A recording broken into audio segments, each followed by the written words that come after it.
हरे कृष्णा, श्री राधे। तो चलिए आज हम बात करते हैं रंगभरी या फिर आम्लकी एकादशी के बारे में। रंगभरी एकादशी बसंत ऋतु के आगमन, खुशियों से भरे समागम, रंग बिरंगे उत्सव और जीवंत रंगों के माध्यम से प्रेम के प्रसार का प्रतीक है। इसे आम्लकी एकादशी, आंवला एकादशी या आम्लका एकादशी भी कहा जाता है। इसके अलावा ये एकादशी आंवले के पेड़ को समर्पित है। आइए अब सब जानते हैं रंगभरी एकादशी की पौराणिक कथा। रंगभरी एकादशी की पौराणिक कथा के अनुसार प्राचीन काल में चित्रसेन नाम का एक राजा था। उसके राज्य में एकादशी व्रत का बहुत महत्व था। राजा समेत सभी प्रजा एकादशी का व्रत बहुत ही श्रद्धा और भावपूर्वक किया करते थे। राजा चित्रसेन को आम्लकी एकादशी के प्रति बहुत गहरी आस्था थी। एक बार राजा शिकार करते हुए जंगल में बहुत दूर निकल गए। उसी समय कुछ जंगली और पहाड़ी डाकुओं ने राजा को घेर लिया और शस्त्रों से राजा पर प्रहार करने लगे। परंतु जब भी कोई डाकू राजा पर शस्त्र प्रहार करता, वह शस्त्र ईश्वर की कृपा से पुष्प में परिवर्तित हो जाता। उन डाकुओं की संख्या बहुत अधिक थी। अत राजा संज्ञाहीन होकर भूमि पर पड़ा। उसी समय राजा के शरीर से एक दिव्य शक्ति प्रकट हुई और उस दिव्य शक्ति ने समस्त दुष्टों को मार गिराया और वह अदृश्य हो गई। जब राजा की चेतना लौटी तो सभी डाकुओं को मरा हुआ पाया। ये दृश्य देखकर राजा को आश्चर्य हुआ। राजा मन ही मन सोचने लगा कि इन डाकुओं को किसने मारा होगा। तभी आकाशवाणी हुई, हे राजन, ये सब दुष्ट तुम्हारे आम्लकी यानी कि रंगभरी एकादशी का व्रत करने के प्रभाव से मारे गए हैं।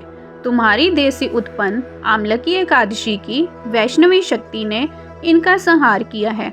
इन्हें मारकर वह पुनः तुम्हारे शरीर में प्रवेश कर गई।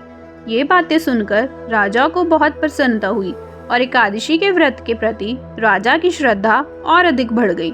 राजा अपने देश वापस लौटा और राज्य में सबको एकादशी का महत्व बतलाया और इस एकादशी की कृपा से राजा पुनः सुखपूर्वक राज्य करने लगा। धार्मिक मान्यताओं में रंगभरी एकादशी का बहुत महत्व है।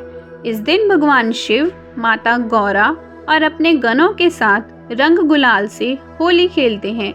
ये दिन भगवान शिव और माता गौरी के वैवाहिक जीवन में बड़ा महत्व रखता है।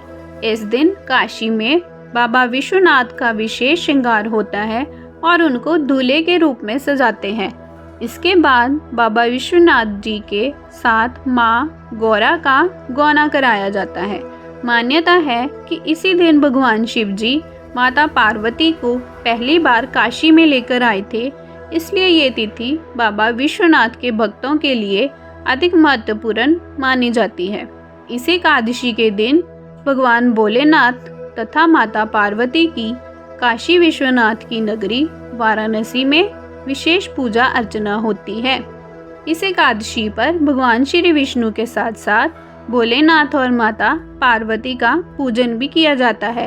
हर साल फाल्गुन मास के शुक्ल पक्ष में रंगभरी या आम्लकी एकादशी मनाई जाती है। रंगभरी एकादशी के दिन से काशी में होली का पर्व शुरू हो जाता है, जो अगले 6 दिनों तक मनाया जाता है। ये मान्यता भी प्रचलित है। आशा करते हैं कि हमारे द्वारा दी गई जानकारी आप सबको अच्छी लगी हो। तो आप ये रंगभरी एकादशी की कथा अपने प्रियजनों के साथ भी शेयर करें और हमारे चैनल को सब्सक्राइब करें। धन्यवाद। राधे राधे। हरे कृष्णा। हरे कृष्णा, श्री राधे। हमारे चैनल को सब्सक्राइब कर लें और बेल आइकन दबाना मत भूलना। अच्छे भजन सुनने के लिए ज़रूर सब्सक्राइब करें। राधे राधे।